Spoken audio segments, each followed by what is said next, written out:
All right, everyone, I think we'll get started. Thank you for joining us today. This is Adam Green from ATA Engineering, and I'm joined by Mark Carlson from Siemens. Today we're going to be talking about multiphysics simulation of medical devices, primarily for FDA compliance, but also just generally as well.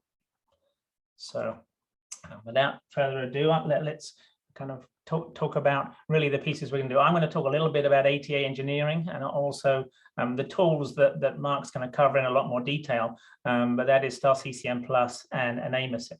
And then Mark will dive into a little more detail about how those are used in multi-physics simulation for devices for working with the FDA.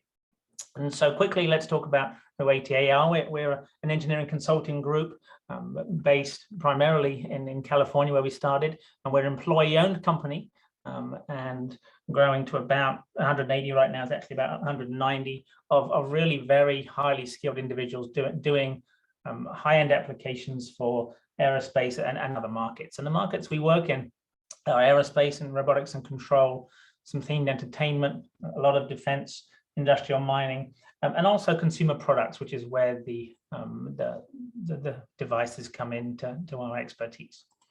And as an employee-owned company, we take pride in the fact that we're all very skilled in terms of technical disciplines, but we also all own a piece of the company, and we also take pretty much every project and every client personally to really strive for customer delight. And in our reviews, working with customers, everyone agrees that it's a great company to partner with and also to work for.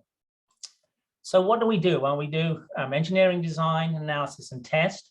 And we do that across the country in the offices you can see there. We have 3 main offices in California, 2 in the middle of the country, 1 in Denver, Albuquerque, 1 in Huntsville, and 1 in DC. So we're spread across the country, and obviously a lot of our medical device work is in both DC and in the West Coast offices, but primarily in DC.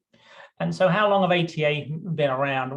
We really started the company in 2000, but we were actually existed before that as a group within STR-C. And those of you who might be familiar with STR-C, they were the originators really of 3D CAD. They created ideas which ended up becoming NX, and NX is obviously now the Siemens CAD tool that we all know and use. So ATA became a company from a group within STR-C, and we've slowly grown across the country in terms of people and offices. And then in 2009, ATA became a full Siemens value-added reseller for Siemens selling NX, VMAP, and Nastran. And then over the years since then, we've extended that to many of the other tools in the Siemens Simcenter portfolio. And so as a Siemens value-added reseller, we're a platinum level reseller, which is the top tier in the Siemens world. And we provide support, software implementation. We also provide a lot of training and training material. And we are a preferred training provider in various offices around the US.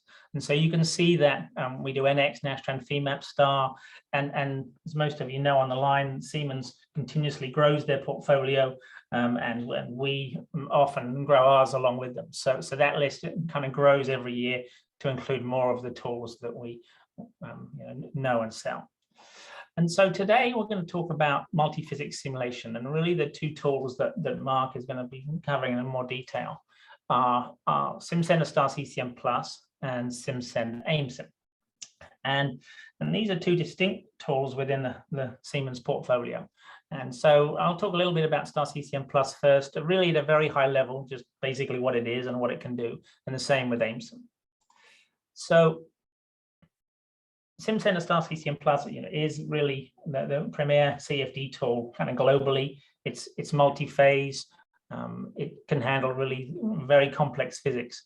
And really, you can see the list down the side here of the things it can tackle. I won't read them out, but it really is, the most accomplished CFD tool available. And the extension of the physics really helps when looking at medical devices, because it can cope with pretty much everything that a product developer can throw at it. And so, all right, well, how can I use STAR-CCM Plus to be of use to me? And so this is a nice Siemens story, and this is a very obscure looking part that actually came from an HP 3D printer. And apparently cooling an HP 3D printer is a very tricky thing. It needs to have plenty of airflow, and the volume of airflow needs to be at a level where it'll keep everything cooled. And really the channels and everything else they use are very crucial to making all of that work. So StarCCM Plus was actually used to take the part that you can see on the left, which was the original part, and it was a pretty complex part made up of lots of different pieces, quite expensive to make, and not really very efficient. And so someone in HP, probably coupling with Siemens, said, why don't we 3D print this part? And if we 3D print it, then we can really do anything with the flow path. And so let's use StarCCM Plus to optimize this flow path, really to give us much more flow through the same footprint without increasing the size of the machine. So basically that was done. It was designed really with STAR to take the most efficient flow path possibly could. And you can see that the actual airflow increased 22% versus the original model. But because it was 3D printed, other Siemens tools were able to take the STAR model that was created for the flow and basically create the part. And really the whole result was very successful, a much better product, faster to develop, faster to build, and much more efficient to use.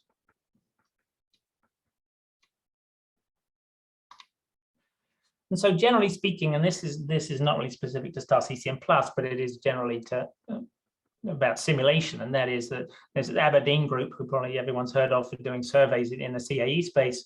They talk to companies and really, what are the actions they need to improve product design? And really they are using simulation as early as you can in the process. That's been a message for many years now. Promote collaboration, that's newer but still pretty established. And really the cloud and working with Siemens in the cloud is helping promote collaboration across not only teams in the same office, but also geolocated in different areas. And then the bottom two are add more physics to the problem. How can we cope with the complexity of really any device that might come our way? And then once we've done that, how can we share that expertise with more people in an organization? So these are the kind of things that Siemens views as driving product design, and StarCCM Plus really hits all of those as a successful tool to help in all of those areas. And so if we look at StarCCM Plus for using it in medical devices and medical generally, you can see that 3D CFD modeling can be used for all kinds of things, from flow within a stent, to heart valves, to airways, to heart pumps, and all the way to mixing in mixing tanks. And that's pharmaceutical, but it's still a little bit relevant here. So StarCCM Plus as a whole can be really useful in many aspects of medical design and product development. And so Siemens kind of takes the view of segmenting that market and looking at the different areas where STAR can be used. And you can see medical design, medical equipment design, that's an incubator, and that really is similar to clean rooms, managing airflow in a small space.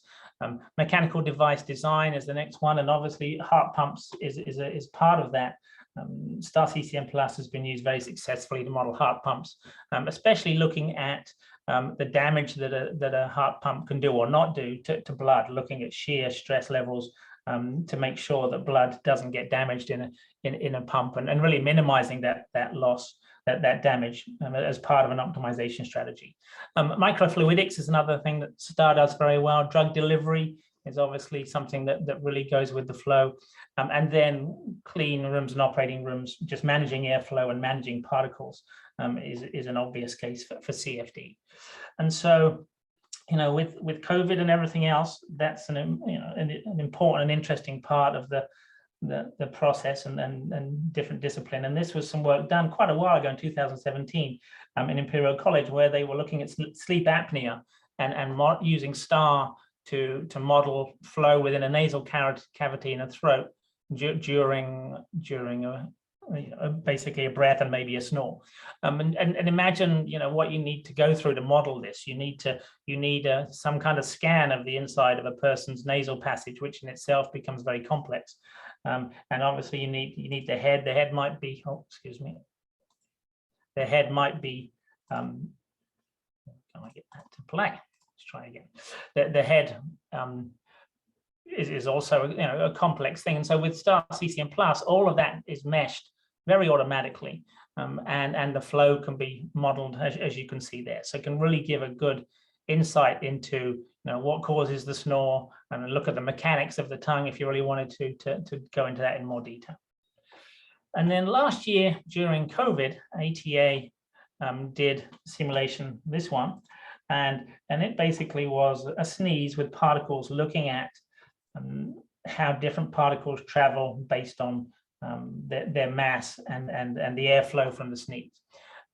This wasn't really a scientific paper; it was more of a generalized idea, but nonetheless, it was still quite interesting to look at how far especially these smaller particles, can travel after a sneeze. And also with this guy with his arm up over his nose, like we're all doing, the particles actually go behind him too, which was quite a surprise to me. So this is pretty basic CFD. It's really just airflow, looking at particles traveling, but nonetheless it can really give a good indication of what's going on. If you were looking at where these particles might end up, maybe an air handling system in a room, then that could be a whole nother simulation. And so let's talk about Aimsim now. Aimsim is a slightly different simulation tool.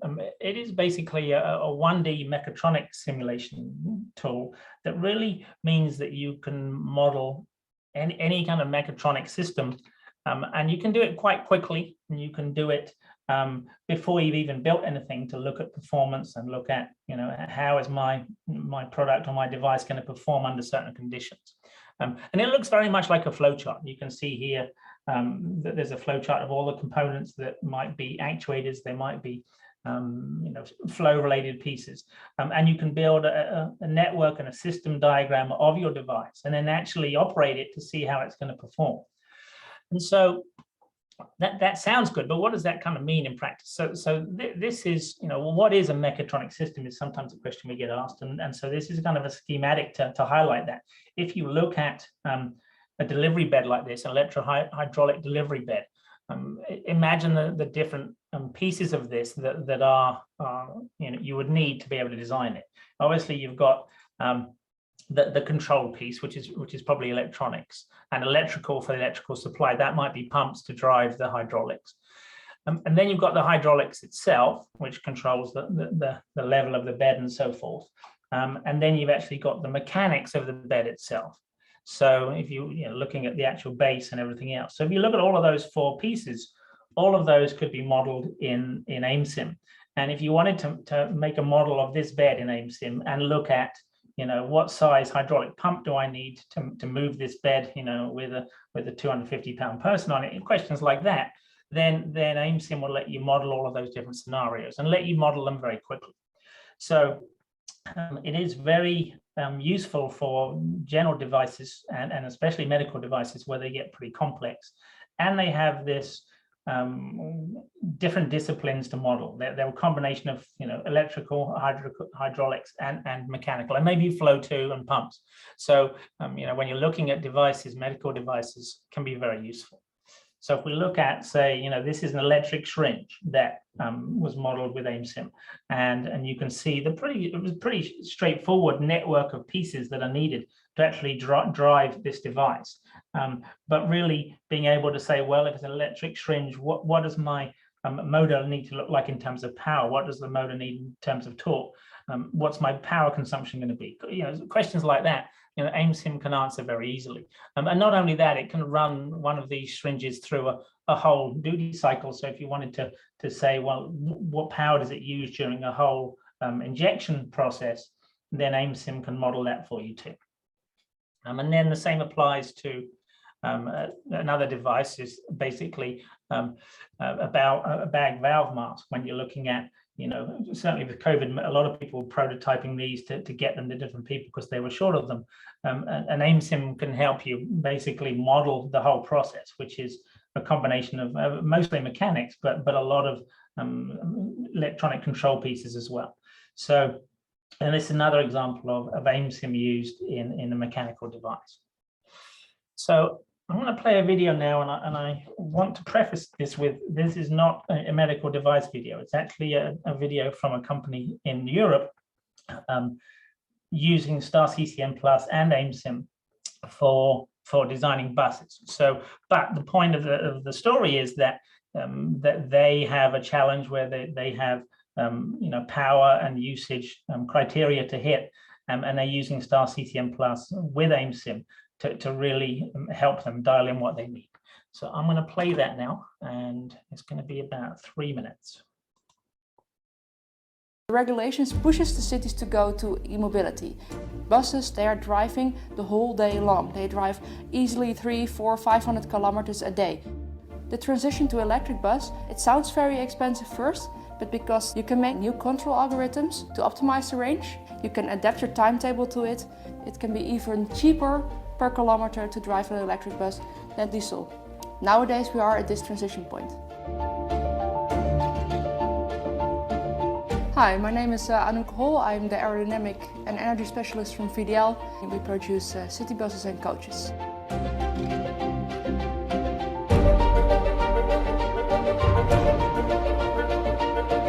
What we see in the bus industry, of course, we see a lot of similarities with automotive industries. We see we can learn from these guys. We can, for example, use the same battery cells and battery packs, only we have to make them bigger because we need a bigger capacity. But in general, we have to be honest, a city bus is behaving very different from, for example, a car. Low velocities, we stop every minute, we open the doors every minute. We have a huge cabin with a lot of glass and passenger flows, so we see that the components have other duty cycles and other requirements.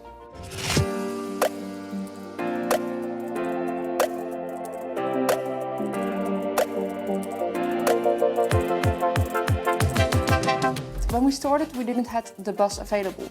We are really looking at what is the best solution for our customer. What is the best battery chemistry, fast charging, slow charging? What is the best charging rate? How do we use it in the system climate? There were so many options, it's not possible for us to just buy it and test it. We use the 1D simulation tool Aimsim, so we make detailed models of, for example, our battery, cell and pack. And we run these simulations to see what is the behavior of this system and how should we control it and how can we optimize by different supplier selections. And also to see how all those components are interacting. What is the energy flow through my vehicle? How can we use that to improve our range estimator? We have also, of course, some challenges where 1D simplifies things too much. So we see that in some cases we need more 3D information. Two important examples are, of course, the battery cooling, because the battery is cooled with air. We have a fan blowing air around the cells. This behavior you cannot include in a 1D model. So we need the coupling with StarCCM Lite in Aimsim. For us, the integration between 1D Aimsim models and StarCCM 3D models was very simple to use, and also the runtime is very good now. The simulation models help us to easily do some analysis based on different usage profiles of our customers. So different temperatures, different velocities, slopes, wind speeds. I have to be honest, we got very great help of the Siemens colleagues here. We made a very simplified model, which was easy to understand, and we could make a lookup table out of it, which can include the 3D behavior in our 1D model.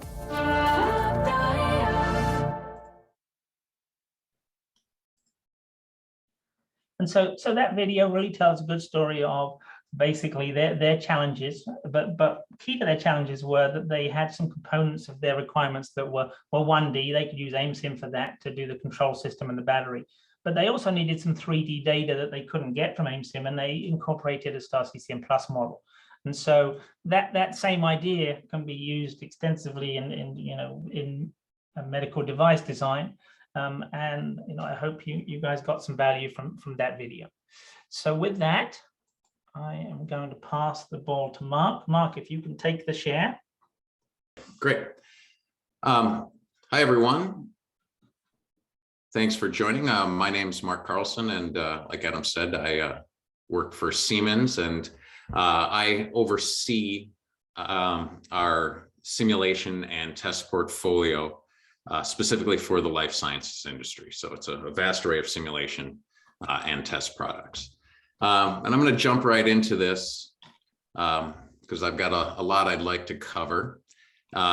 We're first going to look at a life sciences simulation overview of the industry and the products available. Then take a look at some multi-physics application examples, and then go on to talk about digital evidence, regulatory submissions, and some of Siemens' collaborations with the FDA. So let's get started with an overview of simulation in the life sciences space. And I like to start this with a quick overview and breakdown of the industries and how simulation is used within them.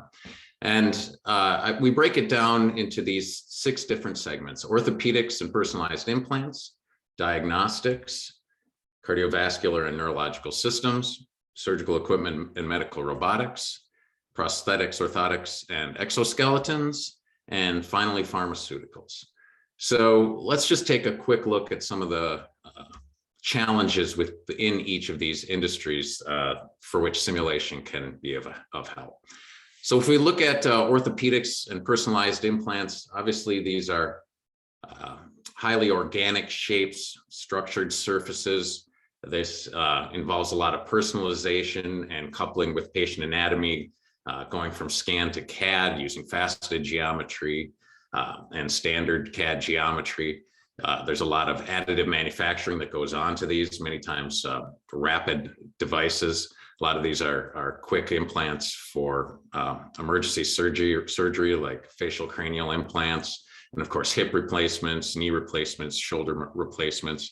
And of course, all of this has to, all of these systems need to be integrated into the patient's physiological system and biomechanical system, so we can do motion analysis, understand advanced materials such as bone and soft tissue as well. So a lot that goes into just orthopedics and personalized implants. So diagnostic equipment, this can be very large imaging machines, scanners, MRI machines, but also industrial scale fluid sampling machines, modeling or analyzing every type of bodily fluid you can imagine, and reagents, and moving things around the system, all simultaneously at once, and highly automated systems. So you can imagine that there's noise and vibration issues. We've got microfluidics problems and mixing problems. We've got large scale machines within large laboratories, but we also have point of care that are used right in doctors' offices. So we want to make sure that everything is functioning quietly and correctly as far as electromagnetic interference and compatibility. And of course, electronic systems cooling is also important. And if we look at cardiovascular and neurological systems, these include things like pacemakers, stents, heart valve replacements, neurological stents. We can see that these are highly nonlinear problems that require fluid structure interaction, battery performance for the pacemakers and the pain management devices, structural integrity, things like drop tests or impact tests, ingress protection to make sure that the device is properly sealed and the electronics are not exposed, and then thermal management, of course, as well. Nitinol is a common material, complex material also used for stent deployment cages. And if we move on to surgical equipment and medical robotics, we've also got a lot going on with this. We've got machines that need to interface with the patient. So oftentimes these are coupled with patient scans. So we need precision feedback and motion control coupled with physiological models. And these have the standard noise and vibration problems and electromagnetic and electronic systems cooling problems as well. And they, of course, are part of large systems, system simulation like you were just seeing, using Aimsim and coupled with control systems. So very complex things going on. And this really applies to not just robotics, but any piece of equipment in the surgical theater that's producing fan noise or needs to operate in a sterile environment. So if we take a quick look at prosthetics, orthotics, and exoskeletons, we have another situation where personalized fit is important. The socket fit is highly individualized. We have use additive manufacturing for that. These are also biomechatronic systems. Again, system simulation that incorporates the physiological and biomechanical aspects of the patient, along with control systems. And some of these now have motors incorporated into them for balance systems and hydraulic systems and things like that. And of course, composite materials are very important within the prosthetics industry as well. You don't see those in many other of the medical device spaces, but they're quite prevalent in prosthetics. And finally, let's take a look at pharmaceuticals. This is a highly process-oriented industry, dealing with things like coatings and mixings and small object physics for particle processing, chemical reactions, multi-phase flows. There's thermal aspects of this as well, and also clean room and sterilization aspects. So that's a quick overview of all the challenges within the industry that simulation can handle, but how do we incorporate that into a tool set that can actually solve all these problems? So if we look at the big picture inside the Siemens tool set, simulation is one set inside Accelerator. And Accelerator really is the catalyst for the digital enterprise and also the digital twin, incorporating electronic CAD, mechanical CAD, manufacturing simulation, IoT, analytics, and fully operational and requirements management, data management, all the rest. So if we look at that, this really is the digital foundation that allows for the comprehensive digital twin and allows for the flexible, personalized, open ecosystem that we've got. So that's the big picture, but let's dive right into simulation. And that is our Simcenter portfolio. And that is really all of the tools that can be used to address the physics of the problems we discussed earlier. So we divide this system up into another wheel that incorporates the various physics and simulation tools we have available. So if we look at this, we've got mechanical, fluids and thermal, electronics, physical testing, and systems simulation, all within the Simcenter portfolio. And if you'll notice around the outer ring, this is wrapped by design exploration and analytics tools, along with workflow automation, process and data management, and then of course our engineering services and dedicated support. So of course, using simulation upfront allows for earlier insights, better designs, higher return on your investment, greater productivity, faster innovation, and accelerated regulatory approval, which we'll talk a little bit more in detail as we move on. So if you look at a more practical view of that same wheel, we look at some medical examples here quickly. We have electrical design, mechanical design, we need drop tests, electromagnetic interference, electronics cooling, acoustics, all the rest. We can see that here, and then it's wrapped by design exploration, verification and validation, and data management tools. So we obviously can't cover all of these simulation capabilities in one webinar. So today the focus is going to be on multiphysics, particularly within StarCCM Plus, and we're also going to take a look at variability and design exploration within that environment.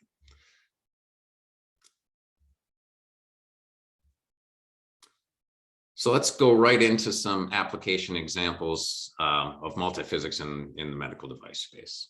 Adam showed some of these, but I'd like to show more. And really the thing I'd like you to take away from this is that StarCCM Plus, though primarily known for its CFD capabilities, really is a multiphysics platform. We can do fluid dynamics, heat transfer, aeroacoustics, reacting flows, multi-phase flows, particle flows, solid mechanics, electromagnetics, electrochemistry, and also rheology. So this really is a foundation for all of the things you want to do in one environment with the physics coupled together. And it's built from the ground up with that sort of solver technology in mind. So let's go into a few examples in detail, specifically in the cardiovascular space to start off with some multiphysics designs. So here's a relatively simple example of a mechanical heart valve. And this is a coupling of fluids and structures, but these are really rigid structures on hinges.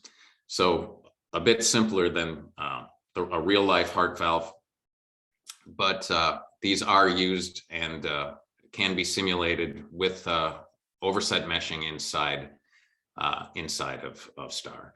And of course, with any heart valve simulation problem, you want to understand shear rates, because that can do damage to the blood. You also want to understand recirculation and backflow, and you also want to understand how clots might embolize.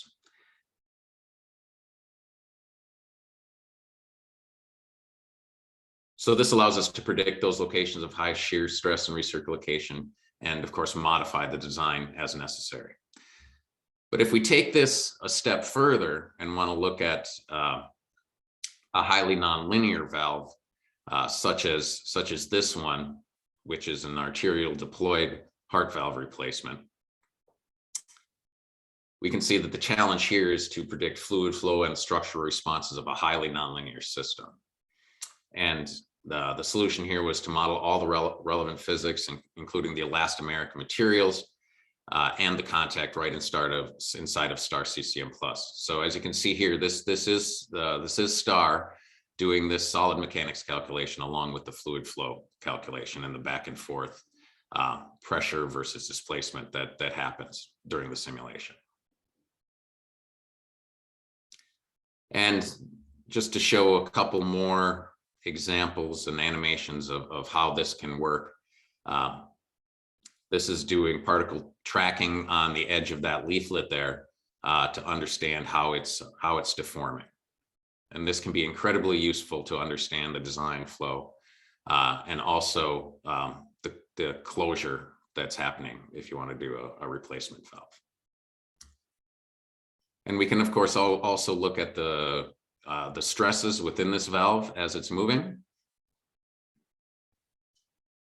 And we'll see that we've got time step control here. The reason it's slowing down is because the solver needs to resolve these more complex physics going on, and then the time step steps back up as things become more easily resolved within the solver.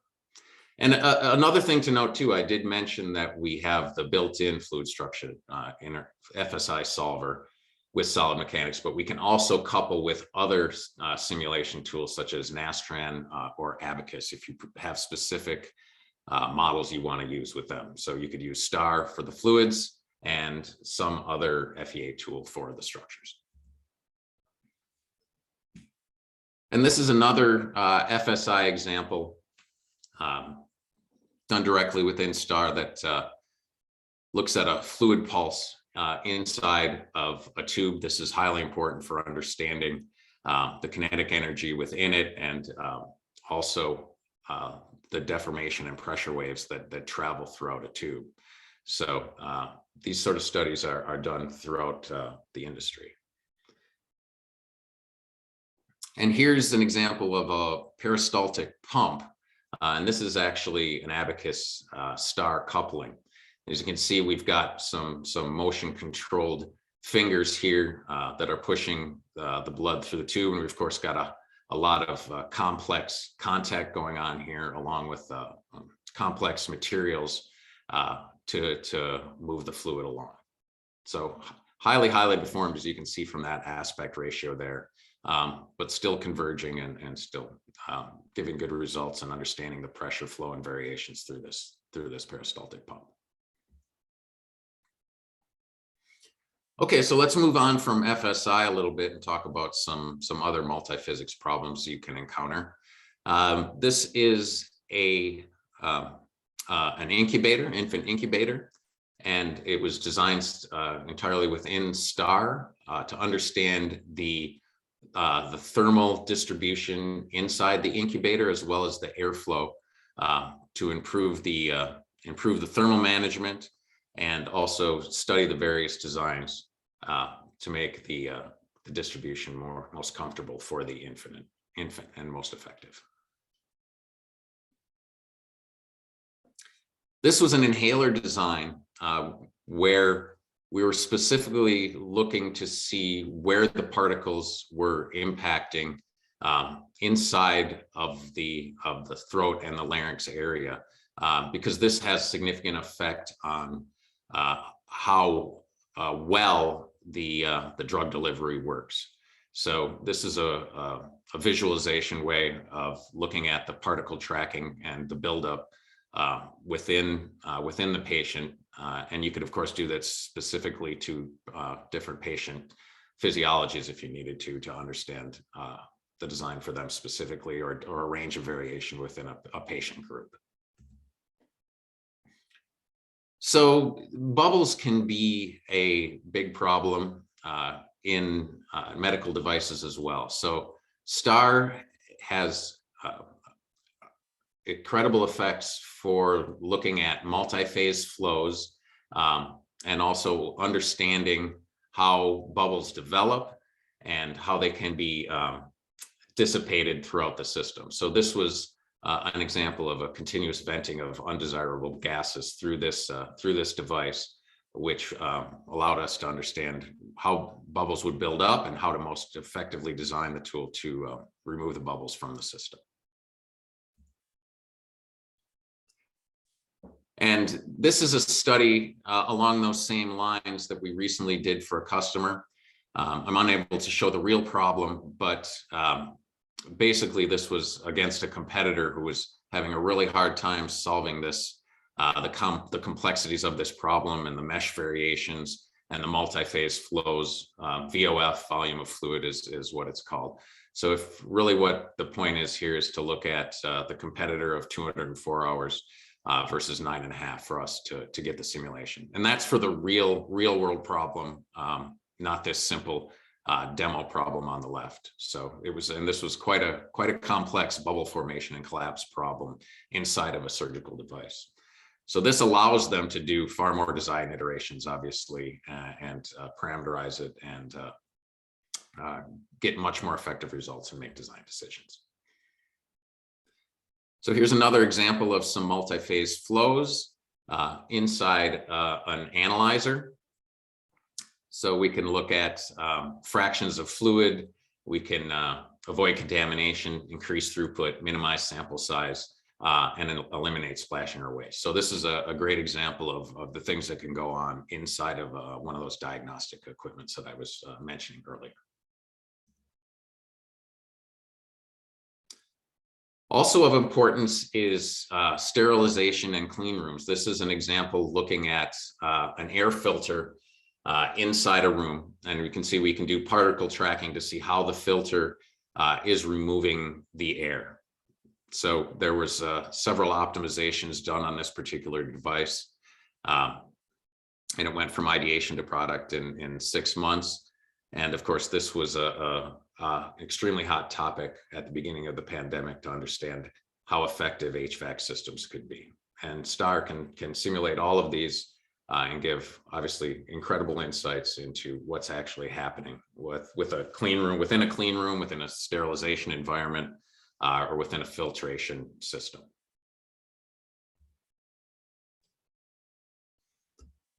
Okay, so those are some good standard one-off examples, but what happens if you want to really understand real-world variability, which in the medical device space really comes from 3 places, 3 sources: design variability, operation and usage variability, and patient variability.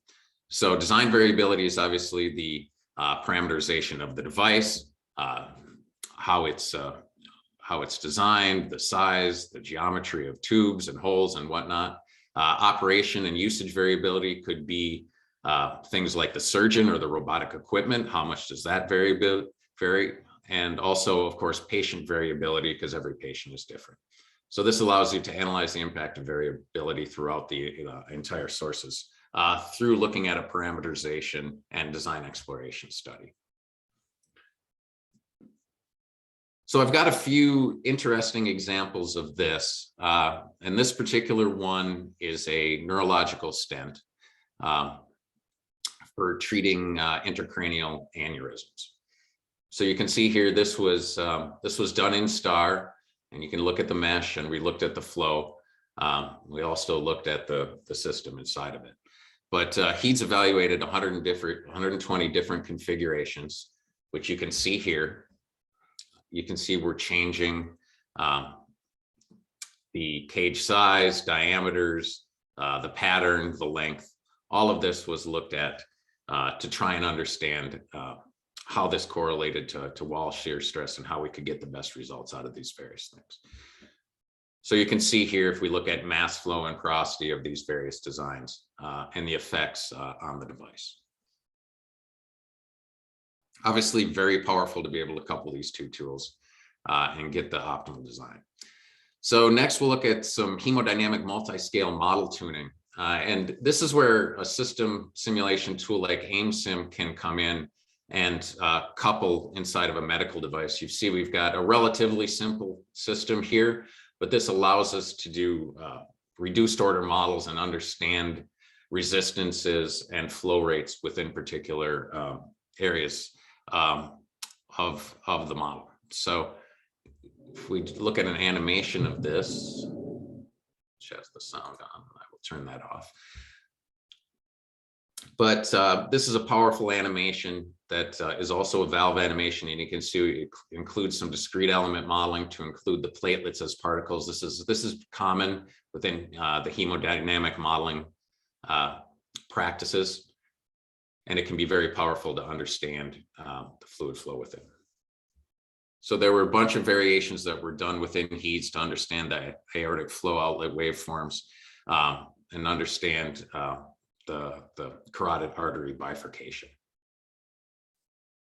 of various patients. And of course, we would take scans into this to understand how to best treat the patient once you understand their specific situation.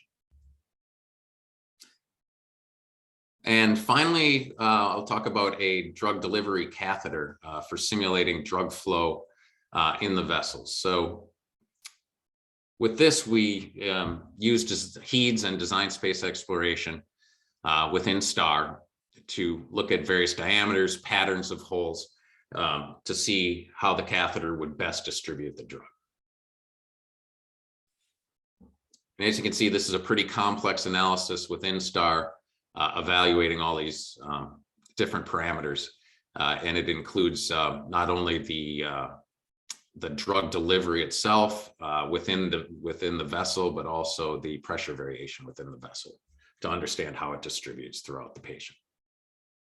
And of course, you can track this within STAR, the fluid and distribution. And finally, I'm going to just show one non-medical device thing, but this does have applications. And really what this is a topology optimization specifically for with fluid constraints put upon it. So as you can see, if we want specific mass flow rates or pressures or volume deliveries of substance, we are able to start with a block of material and optimize the specific geometry for that. And this is, of course, a perfect design for additive manufacturing. And there is, of course, a lot of flow within medical devices, so we can use this same sort of process. So lastly, I would like to just look at a few pharmaceutical specific processes because they've got some unique aspects of this, particular processes, coatings, transport, filtration, and mixing. So this is an example of mixing. And as you can see, we can track the various materials within this reactor. And we can also look at performance metrics such as blend time, power consumption, flow patterns, bubble size distribution, and heat transfer, all of these things that are very important inside a reactive environment to get the mixtures just right for a specific pharmaceutical product. And this is another good example of using design space exploration. As we can see here, we're varying the number of articulators, the shape of the paddles, the angle of the paddles, and understanding how mixing is happening within these variations. And you can see here, as we go through these various designs, we'll get a feedback on feasible designs, infeasible designs, and also come up with the optimal design. And when you do that, you can see that you get, like you did in this case, a 4-fold decrease in the power consumption while maintaining the same blend time. So a much improved design over the baseline.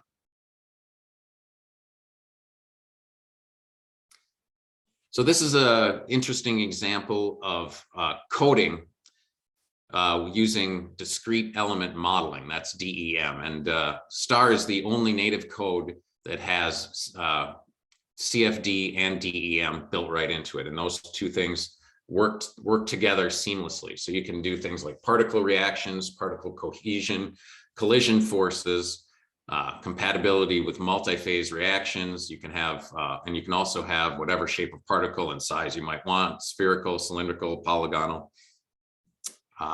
It all works. So you can see how this can be very useful for batch processing and understanding conveyance of particles. Along those same lines, this next one is a cyclone filtration device, which you can track which particles based on size will go into the different filters. So that's what the bars on the right of the animation are showing. And of course, this is a coupling between fluid flow as well as discrete element modeling. Okay, with some of those examples under the belt, those are all fine and good, and they give us good results for helping design our products. But what does that really mean within a regulatory environment? So that's where I want to talk a little bit about digital evidence, what it is and how it's used. So I guess first off, we should define what I mean by digital evidence and also what the regulatory agencies mean by digital evidence. And it's the process of using simulation to generate engineering information which establishes product performance. And that's actually something, a definition that comes straight out of the FDA and other regulatory agencies worldwide. So if we jump back a little bit and take a look at where historical sources of evidence, they would come from animal testing, benchtop models, human clinical trials, or computer models. And of course, these are all very expensive activities that you need to undergo. And they need to be well-controlled investigations conducted by qualified experts and report on significant human experience. That's an important one, significant human experience and reasonable assurance of safety and effectiveness. So historically, the animal models, the benchtops, the human clinical trials, we know how to meet all of those requirements. But with computer models, that's just really just starting to happen. But it is now something that the FDA wants. And this has become known as in silico trials. In silico, of course, meaning you're simulating it within a silicon simulator, meaning your computational device, and to generate the digital evidence through computer modeling and simulation. And you can also use this not only just as evidence itself, but also to augment your clinical trials and improve your traditional bench tests. And of course, the virtual patient is very important here too, as customization, personalization, using patient scans and specific patient physiological data throughout to customize the device. So this is a view of how the FDA sees digital evidence progressing from today to tomorrow. So as you can see, the computer slice of the pie there is quite small versus clinical bench and animal. But what they see in the future is a much larger slice of the pie for the virtual patient and computer modeling, pushing almost half of what we would see for this. So really the point of this is that regulatory agencies want more of this. They're trying to push people to do it, and they're creating the infrastructure and guidance for this to be done.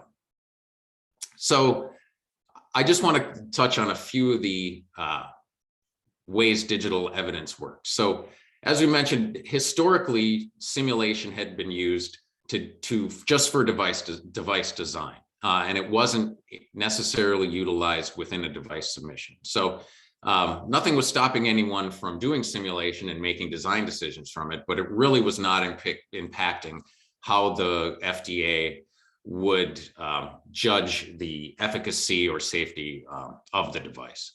But that's all changing now. And that's the digital evidence specifically for submissions. And this is based on new guidance, just came out at the end of 2021, December 23rd, as you can see there. And this is for assessing the credibility of computational modeling and simulation in medical device submissions. And you can all go out to the FDA website and look at this. It's draft guidance right now, so the comment period is even still open. And it's not necessarily the most exciting reading, but if you are in this line of work, it actually is very powerful because for the first time, it provides a structured framework for producing digital evidence via CMNS, the FDA calls computer modeling simulation. That's their acronym.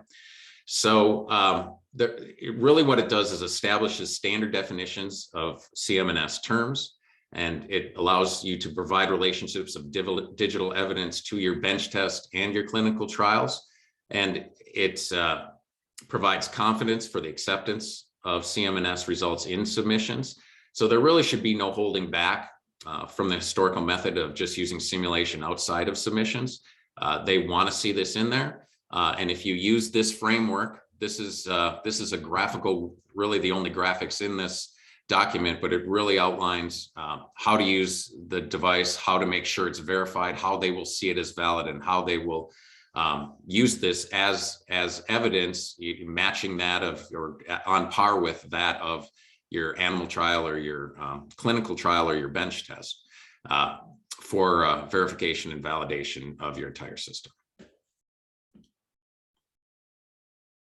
So everyone is going to submit their own results in their own way, but as long as there's a general framework for doing it, I encourage you to all go out and look at this and start utilizing it in your submissions, because the FDA wants you to do that as well. And then the last thing I wanted to show as far as digital evidence was just another way to do this is as we're moving along in diagnostics. This is looking at patient-specific data for diagnosis and intervention planning. And this is an example at Cincinnati Children's Hospital where they used Simcenter CFD to aid the diagnosis and intervention planning of premature babies in respiratory distress. So in this case, the CFD simulation allowed the airway to be assessed and breathing quantified in a way not previously achievable, leading to opportunities to improve patient care. So again, this is another way to use digital evidence, maybe completely within the patient, not necessarily within a device. So finally, I want to close up along these same lines with briefly touching on a major new collaboration we've got with the FDA. And here's the award of FDA awarding us a modeling and simulation and demonstration capabilities services contract for their Smart Design and Manufacturing Innovation Center. So a pretty large contract for them to start using our software. And it's really the full gamut of the software. And what really attracted them to us was our complete accelerator portfolio from beginning to end, not just the simulation aspect of it. And we were able to attract their attention during the pandemic because Medtronic open sourced their PV560 ventilator, and we basically completely digitized this entire model from mechanical CAD, electrical CAD, requirements management, lots of simulation.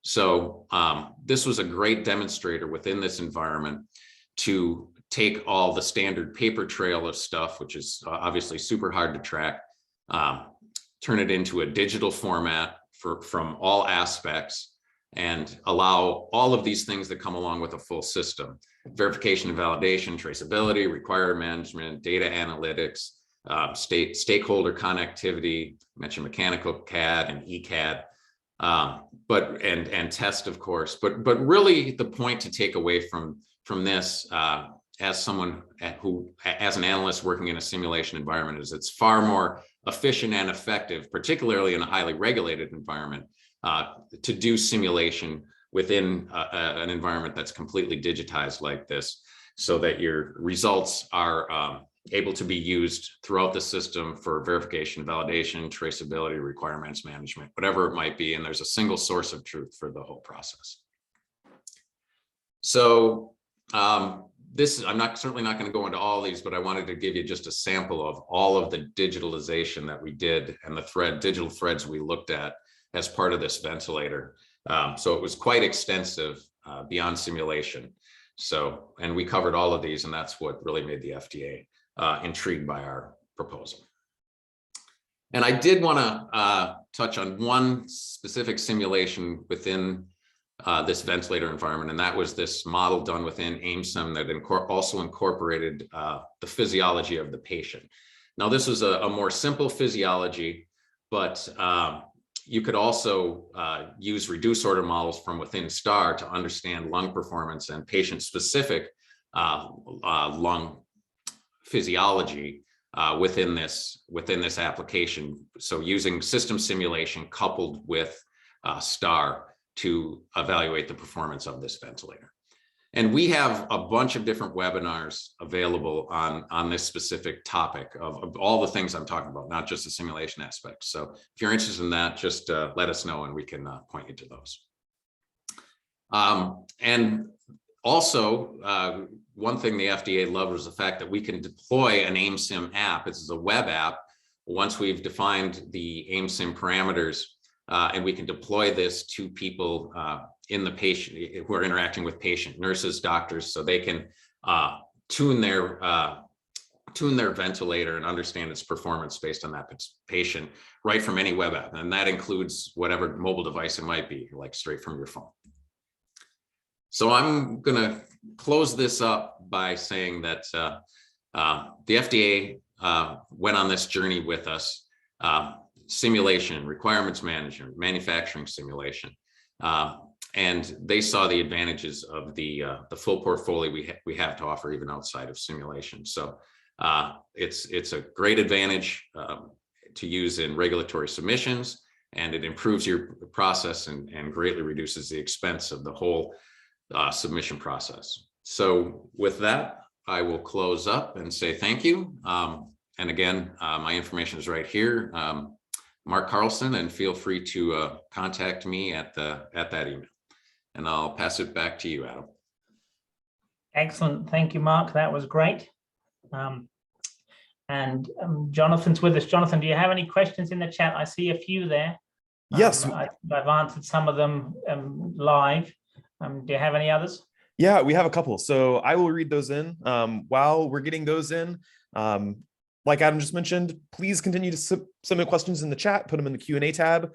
We can also unmute you if you'd like to, just have a discussion. We can do that too. Just send us a message and we can make that happen. But maybe the first question, and Adam, you answered this in the Q&A tab, but I didn't know if you wanted to give it a little more conversation. Question, very high level, just, how does this modeling and simulation save time and money if you have to conduct testing to validate the computer model? The question says, seems like it would only be valuable if it could be used in lieu of testing. So didn't know if you or Mark wanted to give any more discussion on that. Well, I answered it in the text. So Mark, why don't you give us your perspective on simulation versus test and when to use one or the other? Right. So yes, you do want to validate, you need to validate. The FDA will want to see validation with test. What I typically recommend is, if you're just starting out with simulation, you typically have previous data from previous design iterations or previous devices that you had done that are similar, that you have bench test data for or clinical trial data for.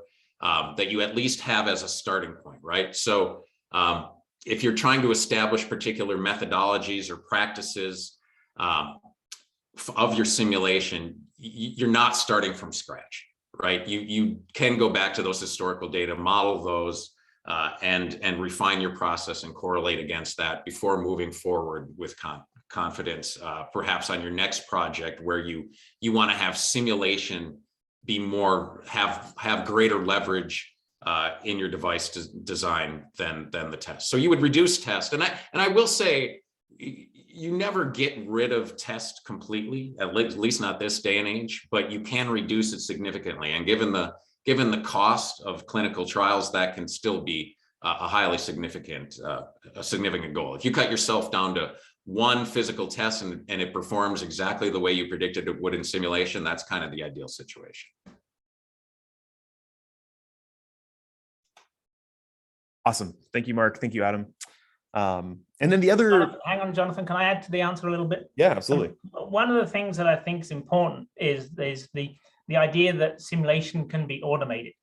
And so if you're doing test and you're doing simulation and you're making sure that there's, you know, they agree or they're close, then if you want to do a very broad sweep of new design ideas, then do it in your simulation where you can set up automated workflows where if you wanted to run, you know, 1,000 different permutations of some geometry to look at pressure loss through a system, you could do that in simulation. And really it wouldn't be feasible to do it in test.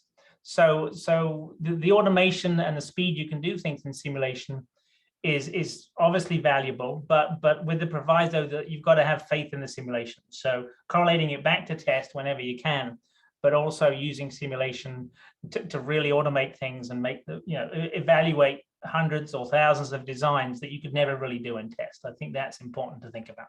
Yeah, that's good, Adam. And it reminds me to add one more thing, is that even qualitative results, right? Say you want to understand how one parameter changes one other specific parameter. So it's qualitative versus quantitative, right?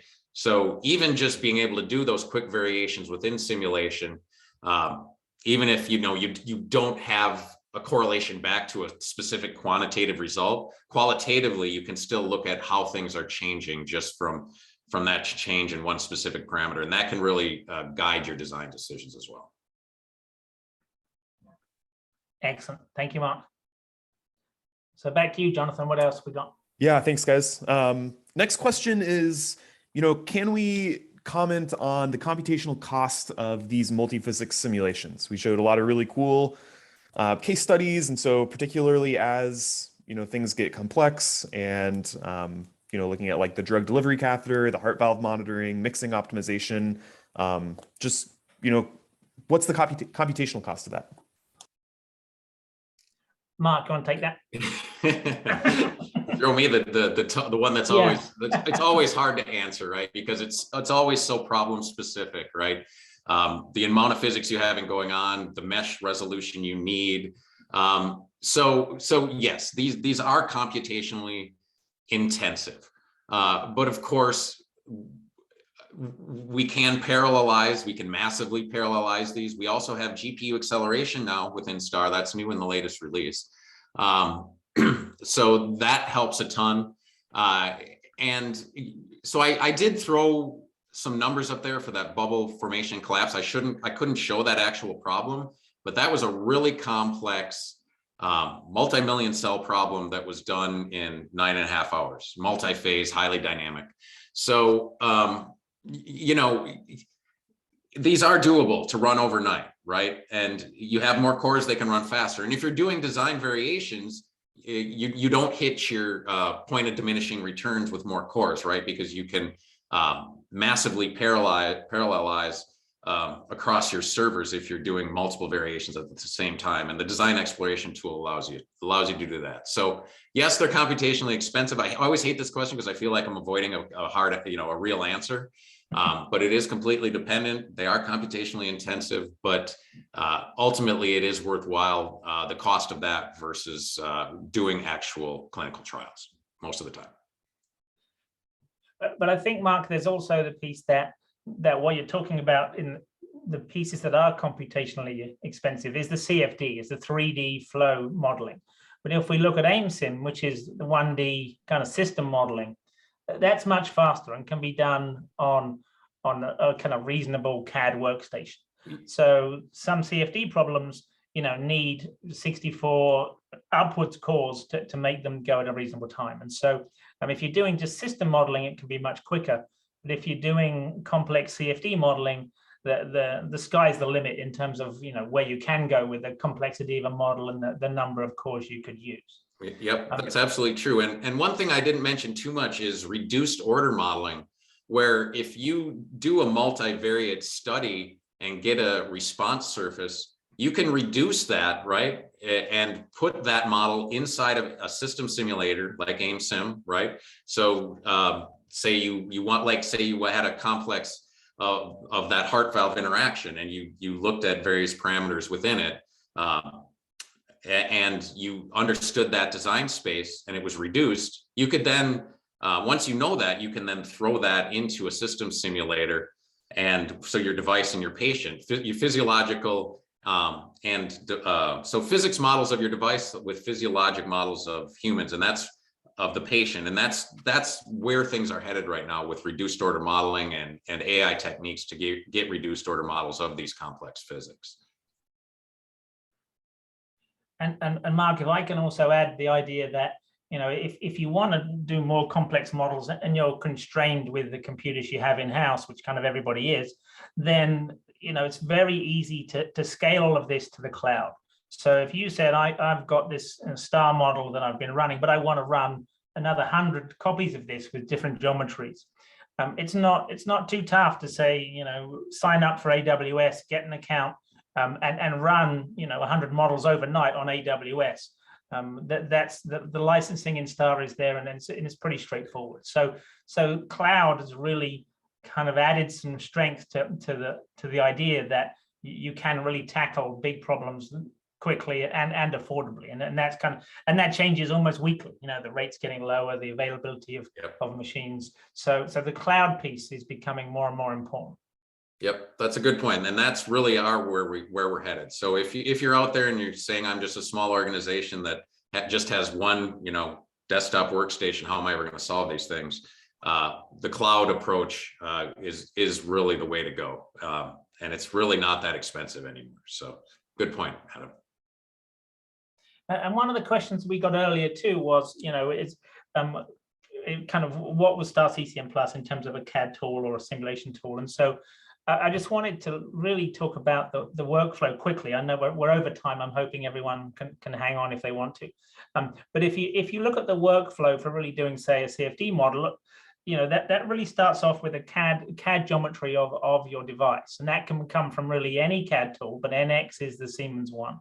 That then goes into STAR, where the 3D model of flow is made. And then it gets meshed, it gets run. But that's the workflow where you need to start off with a CAD tool and the geometry to actually be able to model a lot of devices in 3D, like we're talking about. And so, and Mark mentioned another tool called HEADS, which is a tool that takes a workflow and kind of automates that. So if you've managed to model a geometry in STAR, and now you want to actually automate that to run 100 different models, HEADS is a wrapper that will let you do that very easily.